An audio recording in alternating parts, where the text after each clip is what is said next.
Have you ever really stopped to think about what paradise on Earth would look like? I mean, really look like. Well, for thousands of years, one culture has actually been building it. Welcome to The Explainer. Today, we're diving into the Persian Garden, a UNESCO World Heritage Site that's, well, it's pretty much the literal blueprint for paradise. All right, so here's how we're going to break it down. First, we'll tackle the massive challenge of creating paradise in a really tough landscape.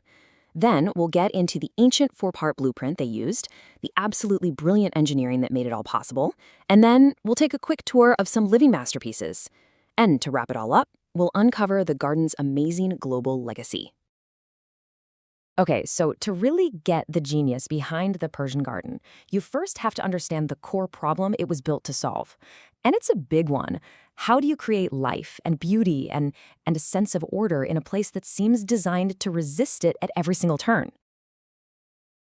And this isn't some new thing. We're talking about a tradition that stretches back thousands of years. This quote from the art historian Arthur Pope really nails it. He says, "The love for trees, water, and flowers is an eternal love in Iranian culture. And the Persian Garden? That's its ultimate expression." Okay, and this is where the ambition just goes off the charts. Seriously, just think about it for a second. This is not just about planting a few flowers in your backyard. No way. This is about engineering a lush, vibrant green paradise right in the middle of a desert. It's this grand vision of Eden, built against, well, pretty much every environmental odd you can imagine. So, just to put that challenge into perspective for you, a full 22% of Iran's landscape is desert. I mean, we are talking about a vast, harsh, and just punishingly dry environment. And yet, that's the canvas they chose to build these masterpieces on. It just makes the fact that they even exist all the more miraculous, doesn't it? So the big question is, how did they do it? And not just do it once, but succeed for millennia. Well, the answer is pretty incredible. It lies in this foundational, really deeply symbolic design principle. A blueprint, really, that's been used for these gardens for over 2,000 years. This core concept, it's called Chahar Bagh. It translates to four gardens. And it's this perfectly symmetrical four-part layout, usually with water flowing right from a central point. That is the fundamental blueprint. It's the key, the thing that unlocks the structure, the meaning, and the harmony of basically every Persian garden you'll ever see. And this design, it's not just for looks. It's deeply, deeply symbolic. It's basically a physical map of the cosmic order, and it's rooted in the ancient Zoroastrian faith. So each of those four parts represents one of the four sacred elements. You've got sky, earth, water, and plants. The idea was that these were the essential life-giving forces of creation. And here in the garden, they were all brought together to create a perfect, harmonious little world. Right, but a beautiful blueprint is one thing. Actually making it real in the middle of a desert, that's a whole different ballgame. And this is where we get to the real magic. The engineering genius that somehow brought water and life to this incredibly arid landscape. So, in a place this dry, the biggest challenge is always water. And their solution? It was just truly ingenious. They came up with this ancient system that could move water for miles and miles across the desert, completely shielded from that blazing, evaporating heat of the sun. Yeah, this is the Qanat system, and it is an absolutely mind-blowing feat of engineering.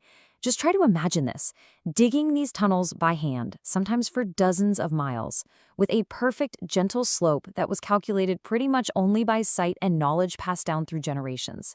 It's just a testament to this incredible understanding of geology and physics. And it's the silent, invisible lifeblood of every single one of these gardens. But the genius doesn't stop there with just getting the water to the garden. The gardens themselves are designed to be like natural air conditioners. So first, step one, you plant tons of dense, shadow-casting trees. Obvious, right? Then step two, you use all those water channels for evaporative cooling. The water cools the air as it evaporates. And finally, step three, the buildings and walls are all designed to funnel any cool breezes through the space. Altogether, these things create this amazing, cool, pleasant microclimate that's totally different from the scorching heat right outside the wall. Okay, so now let's actually see this blueprint, the Chahar Bagh, in action. It's amazing to see how it was brilliantly adapted to create masterpieces in totally different environments, all across Iran. And here you can really see just how flexible that design is. It's incredible. So over on one side, in the scorching desert, you have Bagh Fen. It's basically an oasis fortress, a total marvel of survival engineering. But then you go to the other side, in the super lush, rainy north, and you find Bagh Abbas Abad. It's a water garden, built not to find water, but to manage an abundance of it. The exact same blueprint, you guys, creating two completely different, absolutely breathtaking worlds. Then you've got other gardens, like Chahar Bagh, that went even further, weaving magnificent architecture right into the landscape.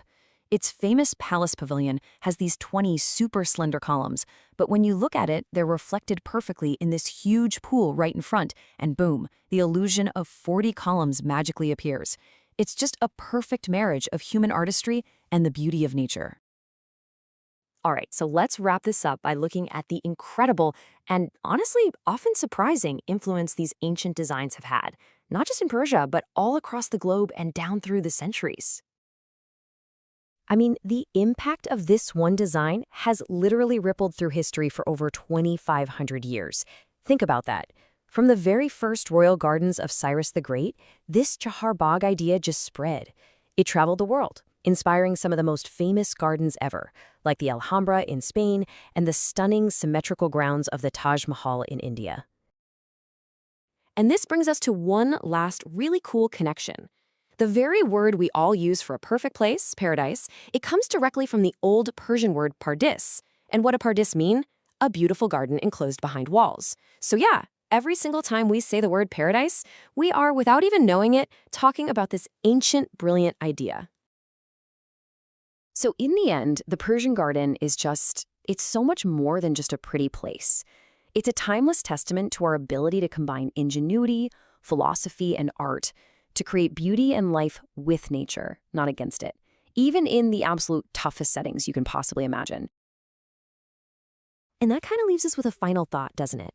In our own modern, super complex world, what would it take for us? What elements of ingenuity, art, and harmony with nature would we need to combine to build our own little versions of paradise today?